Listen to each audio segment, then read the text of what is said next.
اس اطالوی قصبے کے رہائشی زیرو ویسٹ لائف اسٹائل کے علمبردار ہیں۔ ہمارے پاس سال میں کچرے کی صرف 3 تھیلیاں ہوتی ہیں۔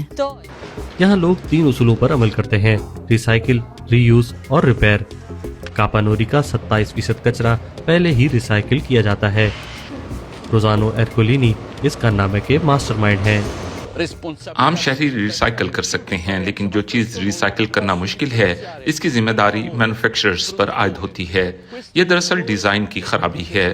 مصنوعات کو ریسائیکل یا دوبارہ استعمال کے قابل بنایا جانا چاہیے تاکہ انہیں کوڑے میں نہ پھینکا جائے۔ ایرکولینی کا تحقیقی مرکز مینوفیکچرر سے تب رابطہ کرتا ہے جب ان کی مصنوعات اکثر ویسٹ کے طور پر دکھائی دیتی ہیں۔ وہ کمپنیوں کو دوبارہ استعمال کرنے کے قابل متبادل مواد استعمال کرنے پر زور دیتے ہیں۔ اس کے علاوہ میونسپلٹی کے پاس 6 بڑے گودام ہیں۔ یہاں فرنیچر، کپڑے اور دیگر کئی آئٹمز کو دوسری زندگی دی جاتی ہے۔ جب میں کسی چیز کی مرمت کرتا ہوں تو مجھے اس کے لیے نئے خام مال کی ضرورت نہیں ہوتی اور اس سے نہ ہی کوئی مینوفیکچرنگ آلودگی ہوتی ہے۔